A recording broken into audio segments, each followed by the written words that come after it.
ዳግማይ ሰላምታና ተቀበሉ ክቡራት ሰማዕትና ካብ ዝቕፂሉ ዝቐርብ መደብ ብዓወት ኣረጋይ ዝዳሎ ኣፍሪቃ ብሰሙን እዚዩ ክኸውን ሰናይ ምክትታል እዚ ድምፂ ራድዮ ኤረና እዩ። ዝበዝሑ መንስያት ኣፍሪቃ ክስደዱ ይሕልኑ ምፅንቃቕ ሓንጎል ኣፍሪቃውያን ይቕፅል። ኤችኮዊት ዝተባህለ ኣብ ደቡብ ኣፍሪቃ ዝመደበሩ ቤተሰባዊ ናይ ተራድኦ ማሕበር ብዝገበሮ መጽናዕቲ መሰረት ዝበዝሑ መንስያት ኣፍሪቃ ብፍላይ ድማ እቶም ትምህርቲ ዝቐሰሙ ካብቲ ኣህጉር ወፂኦም ናብ ካልኦት ምዕራባውያን ሃገራት ክስደዱ ወይ ክፈልሱ ከም ዝሕልኑ ከረጋግጽ ክኢሉ።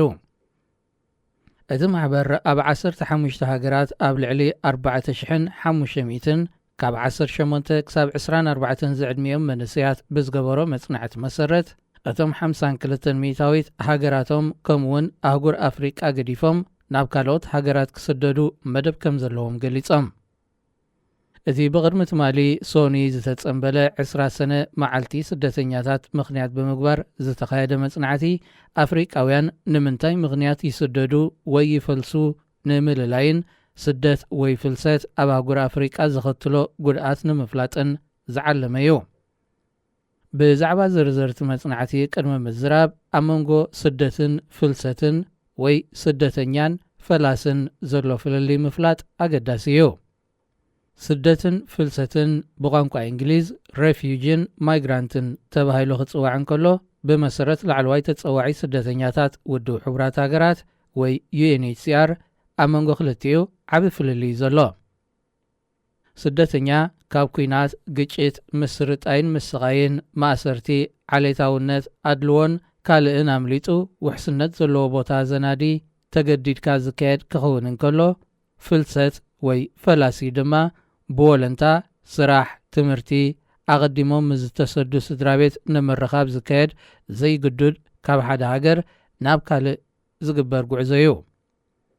ብመሰረቲ ኣብ ልዕሊ ኣፍሪቃውያን መንስያት ዝተኻየደ መጽናዕቲ ዝበዝሑ መንስያት ናብ ካልኦት ሃገራት ብፍላይ ድማ ናብ ሃገራት ምዕራብ ክኸዱ ዘመንዮም ምኽንያት ናይ ቁጠባ ፈለስቲ ዳ እምበር ስደተኛታት ክኾኑ ምኽንያት የብሎምን። ኣብቲ መጽናዕቲ 44 ሚታዊት ናብ ካልእ ሃገር ክኸዱ ዝደለይሉ ምኽንያት ቁጠባዊ ጸገም፣ 41 ሚታዊት ትምህርቲ ንምቕሳም፣ 25 ሚታዊት ሓድሽ ተመክሮ ንምድላብ፣ 18 ሚታዊት ብሰንኪ ብልሽውና፣ 12 ሚታዊት ብፖለቲካዊ ጸገም፣ 9 ሚታዊት ጸጥታዊ ዘይመረገጋእ፣ 9 ሚታዊት ምስ ስድራ ቤቶም ዳግማይ ክሕወሱ፣ 9 ሚታዊት ውልቃዊ ናጽነት ንምርካብ፣ 7 ሚታዊት ድማ ብሃይማኖታዊ ጉዳያት ከም ዝኾነ ይገልጹ። በዚ ምኽንያት ዝበዝሑ ካብ ኣህጉር ኣፍሪቃ ክወፁ ዝደልዩ መንስያት ብግዱድ ምኽንያት ዘይኮነ ኣብ ሃገራቶም ዘሎ ጸገማት እንተተዓርዩ ናብ ካልእ ሃገራት ምኻድ ክውገድ ዝከኣል እዩ። እቲ መጽናዕቲ ኣብ ሩዋንዳ፣ ጋና፣ ዩጋንዳ፣ ሞዛምቢክ፣ ጋቦን፣ ዴሞክራሲያዊት ሪፐብሊክ ኮንጎ፣ ደቡብ ኣፍሪቃ፣ ሪፐብሊክ ኮንጎ፣ አንጎላ፣ ኢትዮጵያ፣ ሱዳን፣ ማላዊ፣ ኬንያ፣ ዛምቢያን ናይጀርያን ተኻይዱ።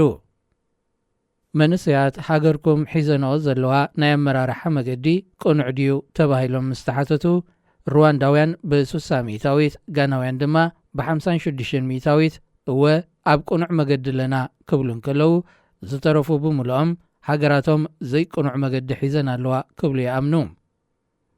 ዩጋንዳ 58 ሚታዊት፣ ሞዛምቢክ 65 ሚታዊት፣ አንጎላ 72፣ ኢትዮጵያ 63፣ ሱዳን 68፣ ናይጀርያ 95 ሚታዊት መንስያት ሃገራቶም ብዘይቅኑዕ ኣገባብ ይምርሓ ከም ዘለዋ ይኣምኑ።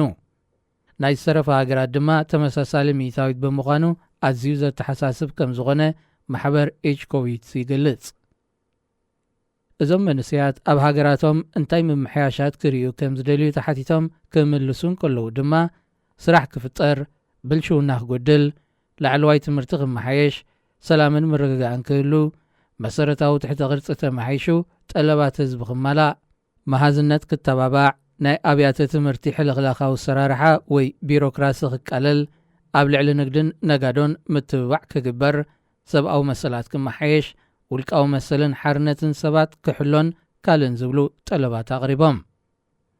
ቤተሰባዊ ናይ ተራድኦ ማሕበር ኢችኮዊት መንእሰያት ኣፍሪቃ ካብ ዘይግድድ ፍልሰት ክድሕኑ ማሕበረሰብ ዓለም ብፍላይ ድማ ሃገራት ኣፍሪቃ ኩለንተናዊ ወፍሪ ከካይዱ መጻኢ ምዕባልን ብልጽግናን ኣፍሪቃ መንእሰያት ብምዃኖም ፍልሰት ናይዞም መንእሰያት ኣዕናዊ ከም ዝኾነ ድማ ኣገንዚቡ። ማዕከን ዜና ቢቢሲ ነዚ ኣመልኪታ ምስ ገለ መንእሰያት ናይጀርያን ደቡብ ኣፍሪቃን ኣብ ዝተዘራረበትሉ ዳርጋ 90 ሚእታዊት መንእሰያት ካብ ሃገራቶም ክወፁ ዝሕልኑ ብምዃኖም ረጊኦም ኮፍ ክብሉን ድሌታቶም ክሳብ ዝመላእ መጻኢ መደባት ሰሪዖም ናብሮኦም ክጅምሩ ከም ዝኸብዶም ክግንዘብ ተኻኢሉ። ወዲ 18 ዓመት ናይጀርያዊ ኣዩዳ ኦኒ ኣብ ሃገሩ ናይጀርያ ሸቕለት ኣልቦነት ትሑት ጥዕናዊ ክንክን ትሑት መነባብሮ ተወሲኽዎ ብዕጡቓት ዝግበር ጭውያ ተማህሮ ብልሽውናን መንእሰያት ካብ ሃገሮም ክወፁ የገድዶም ከም ዘሎ ይሕብር። 91 ሚእታዊት ካብ ዕረኽቱን መታዓቢቱን ድማ ናብ ካልእ ሃገር ክኸዱ ክሱር ድሌት ከም ዘለዎም ይሕብር። እዚ ድምፂ ራድዮ ኤረና እዩ። ኣብ 2030 ኣፍሪቃውያን መንእሰያት 42 ሚእታዊት ናይ ዓለም መንእሰያት በዝሒ ክሽፍኑ እዮም። እዞም ናይ ስራሕ ሞተረ ዝኾኑ መንእሰያት ካብ ኣፍሪቃ እንተወፂኦም እታ ሃገር ኣብ ልዕሊ ዝጸንሓ ናይ ምጽንቃቕ ሓንጎል ወይ ብሬን ድሬን ሽግር ተወሳኺ መሰናኽል ከጋጥማ ዓብ ተኽእሎ ኣሎ። ክሰርሕ ዝኽእል እሞ ድማ እቲ ምሁር ኣካል እንተዳ ካብ ሓንቲ ሃገር ወፂኡ ዝያዳ ናይ ቢልዮናት ዶላራት ኣሃስያ ዘውርድ ኮይኑ ሕክምና፣ ትሕተ ቅርጺ፣ ስርዓተ ትምህርቲ፣ ቁጠባን ካልእ ኣገደሲ ናይ ብልጽግና መንገድታትን ይተዓናቕፉ። ጥዕና ከም ኣብነት እንተተወሲዱ ኣብ ሓያሎ ክፋላት ኣህጉር ኣፍሪቃ ዋሕዲ ኣብያተ ሕክምናን ትሕተ ቅርጻዊ መሳለጥያታትን ኣሎ። 57 ሚእታዊት ኣፍሪቃውያን እውን እኹል ጥዕናዊ ኣገልግሎት እኳ ዘይረኽቡ እንተኾኑ ሓደ ካብ ቀንዲ ጸገማትን ጠንቂ ዘይድልሞት ኮይኑ ዘሎ ግን ዋሕዲ ኽኢላታት ሕክምና እዩ። ዝበዝሑ ኣብ ኣፍሪቃ ዝሞቱ ሕሙማት ብሰንኪ ዝሓደሮም ሕማም ዘይኮነ ብግቡእ ዝከናኸኖም በዓል ሞያ ጥዕና ስለ ዝስእኑ እዮም። ኣብ ኣፍሪቃ ዋሕዲ ሰብ ሞያ ብሓፈሻ ሰብ ሞያ ጥዕና ድማ ብፍላይ ዘጋጥም ዘሎ ዝተማህሩ ክኢላታት ስለ ዘየለዉ ዘይኮነ ኣብ ርእሲ ዘሎ ሓፈሻዊ ዋሕዲ እቶም ዝርከቦም ክኢላታትን ምሁራትን እውን ዝበለጸ ክፍሊትን ናብራን ነመነዳይ ካብ ኣህጉር ኣፍሪቃ ወፂኦም ኣብ ካልኦት ሃገራት ክሰርሑ ዝመርፁ ብምዃኖም እዩ። ክኢላታት ሰብ ሞያን ምሁራትን ኣብ ሃገሮም ተማሂሮም ክነሶም ካብ ሃገሮም ወፂኦም ኣብ ካልእ ሃገር ዝሰርሑ እንተኾይኖም ንዝተማሃሩላ ሃገሮም ምጽንቃቕ ሓንጎል ወይ ብሬን ድሬን ማለት ዋሕዲ ክኢላ ከጋጥማ ጠንቂ ክኾኑ እንከለዉ ነታ ዝሰርሑላ ሃገር ድማ መኽሰብ ሓንጎል ወይ ብሬን ጌይን እዮም ዝኾኑ። ብመሰረት ጸብጻብ ሕብረት ኣፍሪቃ ዓመታዊ ኣሳት 70,000 ክኢላታት ዝተፈላለየ ሰብ ሞያ ካብ ኣፍሪቃ ወፂኦም ናብ ዝተፈላለየ ሃገራት ይፈልሱ። በዚ መሰረት ኣህጉር ኣፍሪቃ ምስ ካልኦት ኣህጉራት ብምውድዳር ኣብ ቁልጡፍ ምጽንቃቕ ሓንጎል ክኢላታት ትርከባላ። እዚ ቁጽሪ ትሕቲ 18 ዝዕድሚዮም መንእሰያት ክወፁ ዝሕልኑ ተወሲኾሞ ጎዳእ ምዃኑ ኣየጠራጥርን። ሓያሎ ካብዞም ካብ ኣፍሪቃ ዓመታዊ ዝወፁ እሞ ብኡጌሮም ከይተመልሱ ዝተርፉ ክኢላታት ሰብ ሞያ ጥዕና ይርከብዎም። ምጽንቃቕ ክኢላታት ኣብ ኩሉ ጽላታት ጉድኣት የውርድ እኳ እንተሎ ምጉዳል ሰብ ሞያ ጥዕና ግን እቲ ጐሊሑ ዝርአ ቅልውላው ኮይኑሎ። ዝበዝሑ ካብዞም ሰብ ሞያ ጥዕና ናብ ኤውሮጳ ብፍላይ ድማ ብሪጣንያን ፈረንሳን ከምኡውን ናብ ሕቡራት መንግስታት ኣሜሪካ ክጉዕዙ እንከለዉ ዝተረፉ ድማ ናብ ሃገራት ዓረብን ላቲን ኣሜሪካን ብምኻድ ተቖፂሮም ክሰርሑ ይመርፁ። ሰብ ሞያ ጥዕና ንምንታይ ካብ ኣፍሪቃ ወፂኦም ኣብ ካልኦት ሃገራት ክሰርሑ ከም ዝመርፁ ክገልጽ እንከለዉ ኣብ ኣፍሪቃ ምስ ዋሕዲ ክኢላታት ድኹም ምሕደራን ጽዑቕ ስራሕ ዝሰርሑ ኣብ ርእሲ ምዃኖም ምስ ሞዮኦም ዝመጣጠን ማህያ ከም ዘይክፈሉ ኣብ ካልኦት ሃገራት ግን ልዑል ማህያን መጣጥሒ ቦታን ከም ዝረኽቡ ይገልጹ። እዚ ፖለቲካዊ ዘይምርግጋእ ተወሲኽዎ ኣብ ሓያሎ ሃገራት ኣፍሪቃ ተማሂሮም ኣብ ሃገሮም ኮፍ ካብ ዝብሉ ሓካይም ናብ ካልኦት ሃገራት ብምኻድ ናይ ዝሰርሑ ከም ዝበዝሕ ብሰንኪ ድማ ሚልዮናት ሕማም ዝሓደሮም ኣፍሪቃውያን ዜጋታት ሰኣን ክንክን ንሞት ይቃልዑ ኣለዉ። ብመሰረት ውድብ ጥዕና ዓለም ቁጽሪ ህዝቢ ምስ ቁጽሪ ሓካይም ክነጻጽር እንከሎ ማእከላይ ገምጋም ሓደ ሓኪም ን1,000 ሕሙማት ክበጽሖም ኣለዎ። ሓንቲ 5 ሚልዮን ህዝቢ ዘለዎ ሃገር ንኣብነት ብውሕዱ ኣሳት 5,000 ሓካይም ወይ ዶክተራት ክህልውዋ ኣለዎም። እዚ ናይ ቁፅሪ ምንፅፃር ግን ኣብ ኣፍሪቃ ኣዝዩ ዘይተመጣጠነ እዩ። ኣብ ናይጀርያ ንኣብነት ሓደ ሓኪም ን6,000 ሰባት ይበፅሖም። እዚ ማለት 6 ዕፅፊ ናይ ማእከላይ ገምጋም እዩ። ኣብታ ልዕሊ 200 ሚልዮን ህዝቢ ዘለዎ ሃገር ዘለዎ ሓካይም 10% ካብ ዝህልውዋ ዝግብኦም ሓካይም ጥራዮም ዘለዉ። ማሕበር ሓካይም ናይጀርያ ንምንታይ ሕፅረት ሓካይም ከም ዘጋጠመ ክገልጽ እንከሎ ልዕሊ ፍርቂ ሕክምና ዝተምሃሩ ናይጀርያውያን ኣብ ካልኦት ሃገራት ብምኻድ ከም ዝሰርሑ ኣብ ብሪጣንያ ጥራይ ንኣብነት ኣሳት 7,000 ኪላታት ይሰርሑ ምህላዎም ዘጋጠመ ከም ዝኾነ ይሕብር። ዶክተር ንጎዚ ኦንያ ምፅንቃቕ ናይጀርያውያን ሓካይም ክገልጾን ከላ ከምቲ ክንገብሮ ዝግባአናን ክንነብሮን ንኽእልን ኣይኮንናን ናብራና። ኣብ ካልኦት ሃገራት እንተኺድና ዝያዳ ኢና ንኽፈል፣ ስለዚ ገንዘብ ሓደ ምኽንያት እዩ፣ እቲ ካልእ ድማ ናይ ስራሕ ዕጋበት ዘይምህላው እዩ ክትብል ትገልጽ። ኣብ ጋና 54 ሚእታዊት፣ ደቡብ ኣፍሪቃ 37 ሚእታዊት ኣገልገልቲ ሕክምና ዝኾኑ ካብ ዝተምሃሩ ካብ ሃገሮም ወፂኦም ይሰርሑ። ኣብ ኣፍሪቃ ሓደ ተምሃራይ ናይ ሕክምና ስልጠና ተዋሂብዎ ካብ ነርስ ክሳብ ሙሉእ ሓኪም ክኸውን ካብ 21 ክሳብ 60,000 ዶላር ወፃኢታት ይግበረሉ። ሓያሎ ሃገራት ድማ ከቢድ ወፃኢታት ብምግባርን ናይ ሕክምና ክኢላታት ስልጠናታት ዝህባ። ኣብ ዝሓለፈ 10 ዓመታት 9 ሃገራት ኣፍሪቃ ጥራይ ማለት ኢትዮጵያ፣ ኬንያ፣ ማላዊ፣ ናይጄርያ፣ ደቡብ ኣፍሪቃ፣ ታንዛንያ፣ ዩጋንዳ፣ ዛምቢያን ዚምባብዌን ኣሰልጢነንኦም ገዲፎምን ዝኸዱ ሓካይም ናይ 2 ቢልዮን ዶላር ወፃኢታት ገይረን ከሲረን። ብሓፈሻ ድማ ኣፍሪቃ ብምፅንቃቕ ኣእምሮ ጥራይ ዓመታዊ ልዕሊ 2 ቢልዮን ዶላር ክሳራ የጋጥማ ኣሎ። ብቁጠባዊ ዓይኒ ክረአ እንከሎ ካብዚ ሕጂ እዋን ኣፍሪቃ 4.6 ቢልዮን ዶላር ወፃኢ ጌራ ዘሰልጠነቶም ሓካይም ኣብ ብሪጣንያ፣ ሕቡራት መንግስታት ኣሜሪካ፣ ኣውስትራልያን ተቖፂሮም ይሰርሑ ኣለዉ። ኣብዚ መስርሕ እዚ ኣፍሪቃ ክትከስርን ምፅንቃቕ ሓንጎልን ቁጠባን ከጋጥማ እንከሎ ተን ሃገራት ድማ ከሲበን ወይ ድማ መኽሰብ ሓንጎል ረኺበን። ካብ ኣፍሪቃ ወፂኦም ኣብ ካልኦት ሃገራት ናይ ዝነብሩ ዜጋታት ቁፅሪ ኣብ 2013 7 ሚልዮን ነይሩ።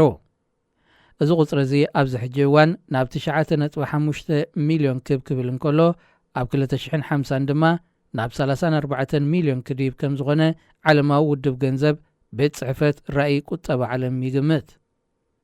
1.3 ቢልዮን ህዝቢ ዘለዋ ኣህጉር ኣፍሪቃ ምልባዕ ኮሮና ቫይረስ ንምግታእ ኣብ ዝካየድ ዘሎ ቃልሲ 60 ሚልዮን ሰባት ጥራዮም ከታበት እቲ ሕማም ወሲዶም ዘለዉ። ምፅንቃቕ ክኢላታት እንተቐፂሉ ድማ ነቲ ሕማም ንምግታእ ኣብ ዝካየድ ዘሎ ቃልሲ እውን ከየተዓናቕፎ ተሰጊዩ ይርከብ። ዝማዕበላ ሃገራት ንክኢላታት ሰብ ሞያ ብፍላይ ድማ ሕክምና ክጥቀማሎም ስለ ዝደልያ ናብ ሃገረን ክመፁ ናይ ቪዛ ምሃብ መስርሕ ቀሊል እየን ዝገብርኦ፣ ኣብ ርእሲኡ ድማ ልዑል መሃያየን ዝህብኦም። እዚ ድምፂ ራድዮ ኤረና እዩ። ኣህጉር ኣፍሪቃ ምስ ካልኦት ሃገራት ተወዳዲራ ዜጋታት ብርትዓዊ መሃያ ከተስርሖም ካብ ዘይትኽኣለን ክኢላታት ሰብ ሞያ ብመገዲ መርበብ ሓበሬታ ንዜጋታት ስልጠናታት ዝህብሉ ከተናዲ ከም ዝግባእ ማእከል መጽናዕትን ምርምርን ኬንያ ይሕብር።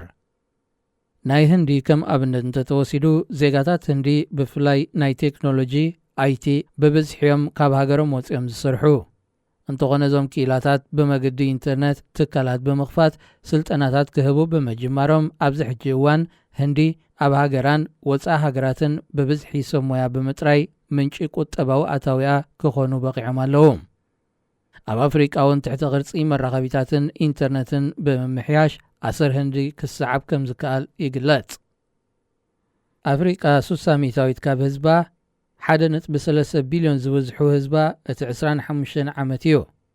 ካብዚ ዓመታዊ ኣሳት 12 ሚልዮን ክሰርሕ ዝኽእል መንእሰይ ዓቕሚ ኣዳም ይበጽሕ እንተኾነ 3 ሚልዮን ጥራዮም ስራሕ ክረኽቡ ዝኽእሉ ዝተረፉ ብሽቕለት ኣልቦነት ይሳቐዩ።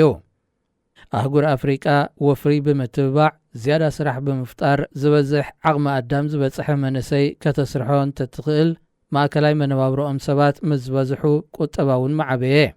በዚ ድማ ናብ ስደት ናይ ዘምርሑ ሰብ ሞያ ይኹን ሽቕለት ኣልቦነት መንእሰያት መነከየ። ማእከላይ ገምጋም ዕድመ ህዝቢ ኣፍሪቃ 19.7 ዓመት ክኸውን ከሎ ናይ ሰሜን ኣሜሪካ 38.2 ኤሮጳ 41.7 ካብ ሃገራት ድማ ቻይና 38.4 ጃፓን 46.7 ህንዲ 28.4 ዓመት እዩ እዚ ዘመልክቶ ህዝቢ ኣፍሪቃ ኣዝዩ ንኡስ ኮይኑ ናብ ስራሕ እንተተዋፊሩ ክብልጽግ ዘለዎ ተኽእሎ ዓብዪ እዩ ሓያሎ ሃገራት ዓለም ማእከላይ ዕድመ ህዝበን እናዓበየ ይመጽእ ብምህላው ተካእ ሓይሊ ስራሕተኛ ምትካእ ይሽገራ ምህላወን ይግለጽ በዚ ድማየን ብመገዲ ኢሚግሬሽን ክሰርሕ ዝኽእል ዓቕሚ ሰብ ናብ ሃገራተን ከኣቱ ዘፍቅዳ ብፍላይ ሰብ ሞያን ክኢላታትን ዝለዓለ ጠለብ ኣለዎም እዚ ናብ ምድራቕ ወይ ምጽንቃቕ ክኢላዊ ሓንጎል ድኻታት ሃገራት የምርሕ ስደት ኣፍሪቃውያን ብሓፈሻ ስደት ሰብ ሞያ ድማ ብፍላይ ከብቅዕ እንተኾይኑ ግን ፖለቲካዊ ስርዓት ሃገራት ክዕረን ክእለት ምሕደራ ክመሓይሽን ከድልዩ እዚ ድምፂ ራድዮ ኤረና እዩ ቤተሰብ ንግስነት ቤልጅየም ናብ ዴሞክራሲያዊት ሪፐብሊክ ኮንጎ በፂሖም ኣብ ቤልጅየም ርእሰ ከተማ ብራስለስ ብነሓስ ዝተሰርሐ ሓወልቲ ንጉስ ሌኦፖልድ ካልኣይ ኣሎ እዚ ሓወልቲ እዚ መኺኹ ንዝኽሪ ግዳድ ዴሞክራሲያዊት ሪፐብሊክ ኮንጎ ዝኸውን ካልእ ሓወልቲ ክስራሕ ብናይ ታሪክ ተመራመርትን መሃንድሳትን ዝቖመ ማሕበር ፃውዒት ክገብር ቀኒዩ ካብኡ ርሒቑ ኣብ ደንቤግ ዌልስ ዓባይ ብሪጣንያ ትርከብ ንእሽተይ ዓዲ ናይ ሄንሪ ሞርቶን ስታንሊ ሓወልቲ ኣሎ እዚ ሓወልቲ እዚ ክፈርስ ፃውዒት ካብ ዝግበር ገለ ዓመታት ኣቝፂሩ ኣሎ ንንጉስ ሌኦፖልድ ካልኣይን ሄንሪ ስታንሊን ዘራኽቦም ዴሞክራሲያዊት ሪፐብሊክ ኮንጎን ናይ 10 ሚልዮን ህልቂት ህዝባን እዩ ሄንሪ ስታንሊ ኣብ 1841 ኣብ ከተማ ደንቤግ ብምውላዱን ንሓያሎ ክፋል ኣፍሪቃ ዑደት ዝገበረ ናይ መጀመርያ ኤሮጳዊ ከምውን ጸሓፋይ ጋዜጠኛ ወተሃደር ኣማሓዳርን ናይ ዑደት በዓል ሞያን ብምንባሩ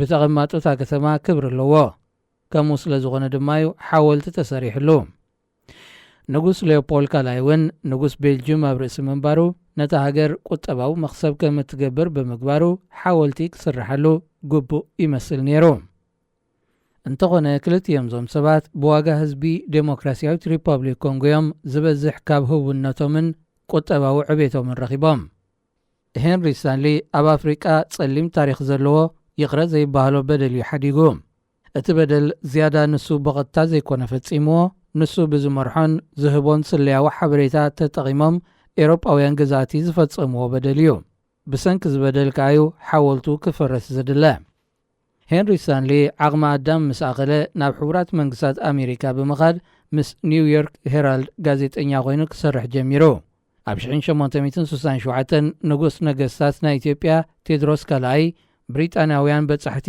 ጅሆ ብምሓዙ ንዕኦም ናብ ምፍታሕ ኣብ መንጎ ብሪጣንያን ናይ ሽዑ ኣቢሲንያን ዝተገብረ ኩናት መግደላ ብኣካል ብምስታፍ ጸብጻብ ዘመሓላለፈ ጋዜጠኛ እዩ ነይሩ በዚ ቢሉ ምስ መሬት ኣፍሪቃ ዝተላለየ ሄንሪ ስታንሊ ከም ዑደተኛን ስለያን ብምዃን ናብ ኣፍሪቃ ዑደት ጀሚሩ መጀመርያ ንፈለግ ኒልን ምንጭታቱን ዝረኸበ ናይ መጀመርያ ኤሮጳዊ ኮይኑ ቀጺሉ ድማ ብዓበይቲ ቀዳያት ኣቢሉ ንዴሞክራሲያዊት ሪፐብሊክ ኮንጎ በፂሑ ኣብዚ እዋን ናይ መበል 19 ክፍለ ዘመን ሃገራት ኤሮጳ በብዝጠዓመን ንኣፍሪቃ ብምጉባጥ ጎዛዝየን ግዝኣተን ዝገብራሉ ዝነበራ እዋን እዩ ነይሩ ንጉስ ቤልጅየም ሌኦፖልድ ካልኣይ ንሄንሪ ስታንሊ ብኣካል ረኺቡ ብኮንትራት ስራሕ ናብ ኮንጎ ክኸይድ ልኢኽዎ ስታንሊ ከም ዝተባህሎ ናብ ኮንጎ ብምኻድ መሰሳት 400 ጭቃ ዓዲ ተራኺቡን መሬት ክጥቀም ብምዕዳግ ውዕላት ከም ዝፈራረሙ ገይርዎም ብድሕሪ እዚ ሌኦፖልድ ካልኣይ ኤሮጳዊ ስልጣነ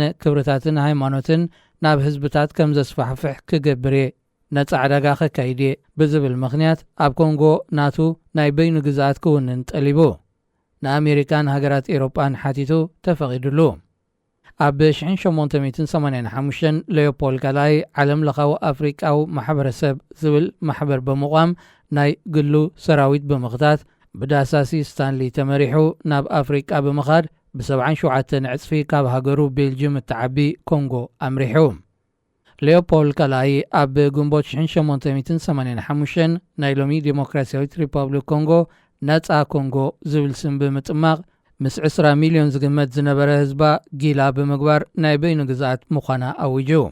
ኮንጎ ኣብ ትሕቲ ቁፅፅር ንጉስ ሌኦፖልድ ካልኣይ እናሃለወት ጡጥ፣ ወርቂ፣ ኣልማዝ፣ ጎማን ስነ ሓርማዝን ብምፍራይ ናብ ኤሮጳ ይሸይጥ ነይሩ።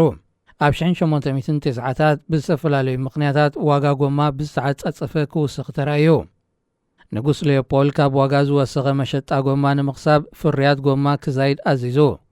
ብቕልጡፍ ንምእካቡ ድማ ኣብቲ ስራሕ ዝተዋፈሩ ደቂ ኮንጎ ገላዩ ክእክብዎም ዘለዎም ኮታ ወይ ዓቐን ከም ዝወሃብ ገይሩ። ጎማ ንምእካብ ናብ ጫካታት ብምውፋር ዳዕሮ ዝኣመሰሉ ኣግራብን ጨንዲሕካ ካብቲ ገረብ ዝነዝዕ ነጠብጣብ ፈሳሲ ላክቴስ ኣኪብካ ዝወሃበካ ኮታ ኣብ ዝወሃበካ ናይ ግዜ መቓን ክትመሎ ከቢድ ነይሩ። ዝተዋህቡ ዓቐን ኣብ ጊዜኡ ዘይመልእ ክቕተል ጀሚሩ። ናይ ዝተቐትለ ጊላ ኢድ ድማ ተቖሪፃ ከም ምስክርነት ክትቀርብ ነይርዋ። ተወላዶ ኮንጎ ነዚ ብምቋም ምልዓዓላት ብምጅማር ናብ በረኻታት ብምኻድ ከይሰርሑን ሓንጊዶም ፍርያት ከም ዝበርስ ገይሮምን። ሰራዊት ሌኦፖልድ ነቲ ምልዕዓል ንምግታእ ዝበኣሰ ናይ ጽንተት ሓይሊ ክጥቀሙ ጀሚሮም። ኣብቲ እዋን ጠበንጃን ጠያይትን ክቡር ብምንባሩ ኣዘዝ ሰራዊት ወታደራት ውሑድ ጥይት ክጥቀሙ ኣዚዞም። ወታደራት ካብ ክሳራ ጥይት ንምድሓን ንደቂ ኮንጎ ብህይወቶም የእዳዎም ክቆርፅዎም ጀሚሮም። ሓያሎ ሓረስቶት ብምቕታሎምን ኢዶም ብምቑራጾምን ሓሪሱ ምህርቲ ክሓፍስ ዝኽእል ጎበዝ ተሳኢኑ ብሰንኩ ድማ ዓጸቦን ሕማምን ኣስፋሕፊሑ ኣማይታ ሸሓት ድማ ብጥሜት ሞይቶም። በዝን ካልእ ክተኣምኖ ዘጸግም ጭካንን ካብ 1885 ክሳብ 1908 ኣብ ውሽጢ 23 ዓመታት ኣስታት 10 ሚልዮን ተወላዶ ኮንጎ ተቐቲሎም። በዚ ድማ ንካልኦት ኤሮጳውያን ገዛእቲ ሃገራት ብዘሰንበደ ገባብ ኣብ ዘበናዊ ጊዜ ናይ መጀመርያ ጃምላዊ ህልቂት ተመዝጊቡ። ኣብ 1980 ኣሜሪካዊ ጋዜጠኛ ጆርጅ ዋሽንግተን ዊልያምስ ኣብ ዝፀሓፎ እቲ ንጉስ ብቕትለት ዓመፅ፣ ጃምላዊ ህልቂት፣ ስርቂ፣ ምዕናው ንብረት፣ ጊልያነትን ካልእ በደላትን ኣብ ልዕሊ ደቂ ሰባት ክኽሰስ ከም ዝግባእ ጽሒፉ። ሓያሎ ናይ ሽዑ እዋን ዲፕሎማት ንጉስ ሌኦፖልድ ኣብ ልዕሊ ህዝቢ ኮንጎ ዝፈጸሞ በደል ከቃልሑ ጀሚሮም። ጋዜጣታት ጽሒፈን ሌኦፖልድ ብወገኑ ተፈጺሙ ዝተባህለ በደል ባዕለይ ከጻርየየ ብምባል ሓደ ኮሚሽን ኣቑሙ። ሌኦፖልድ ድሕሪ ዝተገብረሉ ጸቕጢ ኮንጎ ንምምሕዳር ሃገረ ቤልጅየም ኣረኪብዋ። መንግስቲ ቤልጅየም እቲ ንጉስ ብዝገበሮ ጻዕርን ዝሃቦ ምስክርነትን 50 ሚልዮን ፍራንክ ሸሊምዎ። ንጉስ ሌኦፖልድ ካልኣይ ህዝቢ ብምህላቕ ካብ ኣታዊታት ጎማን ስነ ሓርማዝን ካልእን ብናይ ሽዑ ጊዜ 220 ሚልዮን ፍራንክ ብናይ ሎሚ ድማ 1.1 ቢልዮን ዶላር ውልቃዊ ኣታዊ ብምግባር እዩ ኣብ 1908 መምሕዳር ኮንጎ ካብ ናይ ውልቂ ዋንነት ናብ ናቱ ግዛኣት መምሕዳር ሃገረ ቤልጅየም ኣረኪብዋ። ንጉስ ሌኦፖልድ ካልኣይ ኣብ ልዕሊ ህዝቢ ኮንጎ መወዳድርቲ ዘይብሉ ጭካነ ዝመልኦ በደል ኣውሪዱ እኳ እንተኾነ ኣብ ማዕከናት ዜና ዓለም ግን ክንድቲ መራሒ ናዚ ሂትለር ዝነበረ ኣዶልፍ ሂትለር ሸፈነ ይሃብኦን። በንጻሩ ሓወልታቱ ኣብ ፈቐዶ ጎደናታት ቤልጅየም ተዘርጊሑ ነይሩ። ኣብ ግንቦት 2020 ኣብ ሕቡራት መንግስታት ኣሜሪካ ጸሊም ኣሜሪካዊ ጆርጅ ፍሎይድ ብፖሊስ ብምቕታሉ ዝተለዓለ ምንቅስቓስ ብላክ ላይቭስ ማተር ብዘካየዶ ሓያል ጻዕሪ ግን ኣብ ልዕሊ ኣፍሪቃውያን ብሓፈሻ ድማ ጸለምቲ ዝተገብረ በደል ብዝለዓለ ክቃላሕ ጀሚሩ። ድሕሪ ዝተገብረ ሓያል ጻዕሪ ንጉስ ፊሊፔ ናይ ቤልጅየም ኣብ 2020 ሃገሩ ኣብ ትሕቲ ምምሕዳር ኣብ ባሓጎታቱ ኣብ ልዕሊ ህዝቢ ኮንጎ ዝፈጸምዎ ኣሰቃቂ በደል ብወግዒ የቕረይ ተሓቲቱ። እቲ ንጉስ ፕሬዚደንት ዴሞክራሲያዊት ሪፐብሊክ ኮንጎ ፌሊክስ ዲሲንኪዲ ብዝገበረሉ ዕድመ መሰረት ኣብ ዝሓለፈ ቅንያት ምስ በዓልቲ ቤቱ ንግስቲ ማቲልድ ቀዳማይ ሚኒስትር ቤልጅየም ኣሌክሳንደር ዴክሮ ናይ 6 መዓልቲ ምብጻሕ ፈጺሙ። ድሙቕ ኣቀባብላ ዝተገብረሉ ንጉስ ፊሊፔ ኣብ ባሓጎታቱ ኣብ ልዕሊ ደቂ ኮንጎ ዘውረድዎ መቕዘፍቲ፣ መግረፍቲ፣ ዓሌታውነት ኣሰቃቂ ከም ዝነበረን ክሳብ ሎሚ ጽልውኡ ከም ዘይገደፈን ዳግማይ ብምእማን ሃገሩ ነዚ ታሪክ ከም ዘይትርስዖን ኣብ መጻኢ ድማ ምስ ህዝብን መንግስትን ኮንጎ ክተሓጋገዝ ቁርብ ከም ዘሎ ገሊጹ። መብጻሕ ናይቲ ንጉስ ኣብ ኮንጎ ኣብ ህዝቢ ዝተፈላለየ ስምዒታት ፈጢሩ። ገለ ሰባት ናብ ሃገሮም ክዕደም ከም ዘይነበሮ ክገልጹ እንከለዉ፣ ገለ ድማ ወግዓዊ የቕሬታ ምሕታቱ ንመጻኢ ክልቲአን ሃገራት ኣገዳሲ ምዃኑ ቤልጅየም ኣብ ህንጸት ኮንጎ ክትተሓባበር ጸዊዖም። ካልኦት ብወገኖም ቤልጅየም ካሕሳ ክትከፍል ክጽውዑ እንከለዉ፣ ገለ ድማ በንጻሩ ቤልጅየም ብኻገዚኣትና ጸኒሓ ድሕሪኣ ፍጹም ኣይጠዓመናን ክብሉ ኣማሪሮም እዚ ድምፂ ራድዮ ኤረና እዩ ብዛዕባ ቤልጅየምን ዴሞክራሲያዊት ሪፐብሊክ ኮንጎን ካብልዓልና ኣብዚ ቅንያት ብዛዕባ ስኒ ተቐላሳይ ንናጽነት ኮንጎ ፓትሪክ ሉሙምባ ሓደ ገራሚ ዜና ተዘርጊሑ ኮንጎ ብ30 ሰነ 1960 ናጽነታ ተጎናጺፋ ልኡላዊት ሃገር ኮይና ኣብቲ እዋን ቀዳማይ ሚኒስተር ናይቲ ሃገር ኮይኑ ስልጣን ዝሓዘ ንናጽነት ሃገር ዝተቓለሰ ፓትሪክ ሉሙምባ ነይሩ ሉሙምባ አንጻር ምዕራባውያን ገዛእቲ ዝነበረ ሃገራት ምንባሩ ኣብ ስልጣን ገለዋርሕ ጥራይ ምስ ገበረ ኣብ ጥሪ 1991 ብሰራዊት ተጨዊው ተቐቲሉ መጀመርያ ርእሲኡ ብምስጢር ተቐቢሩ ድሓር ኣሰሩ ንምጥፋእ ካብ መቓብሩ ተፋሒሩ ርእሲኡ ኣብ ኣሲድ ከም ዝበታተን ተገይሩ ድሒሩ ኣብዚ ኩነታት ዝተዋስአ ናይ ቤልጅየም ፖሊስ ኮሚሽነር ጀራርድ ሶተ ኣብ ሬሳ ሉሙምባ ብወርቂ ዝተሸፈነ ስንን 2 ጻብዕትን ከም ዝወሰደ ተኣሚኑ ነይሩ እቲ ኮሚሽነር ነቲ ስንን ኣጻብዕትን ንመዘከርታን ከም ናይ ሃድን ሽልማትን ከም ዝወሰዶ ብምግላጹ ክሳብ ክንደይ ኢሰብኣዊ ምንባሩ ዘመልክት ነይሩ ኣብዚ ቅንያት መንግስቲ ቤልጅየም ንስኒ ፓትሪክ ሉሙምባ ናብ ስድራ ቤቱ ከም ዝምለስ ገይሩሎ ጁልያና ዝተባሃለ ጓል ሉሙምባ ኣቦኣ ተረሽኑ ከያኽሎ ኣብ ልዕሊ ርእሱ ከምዚ ዓይነት ጭካነ ምግባሩ ኣዝዩ ከም ዘሕዘና ትገልጽ ፓትሪክ ሉሙምባ ተቓላሳይ ናጽነት ምንባሩ ብሓያሎ ኣፍሪቃውያን ከም ኣብነታውን ጅግናንዩ ክርአ ጀሚሩ ነይሩ ክሳብዚ እዋን እውን ብዙሓት ብኽብሪዮም ስሙ ዘልዕልዎ ርእሱ ክጠፍእ ዝተገብረሉ ምኽንያት መቓብሩ ከም ሓደ ናይ ጅግና መቓብር እናተራእየ ካልኦት ከየተባብዕን ንቓልስን ናጽነት ዝበገሱ ካልኦት ንምድሃልን ዝዓለመይ ነይሩ እዚ ድምፂ ራድዮ ኤረና እዩ ክቡራት ሰማዕትና ብዓወት ኣረጋይ ዝተዳለወ ኣፍሪቃ ኣብዚ ሰሙን እዚ መደብና ኣብዚ ተዛዚሙሎ ስለምክትታልኩም ነመስግን ዝመጽእ ሰሙን ብኻልኦት ሕሶ ይራኽበና ሰላም ቅነ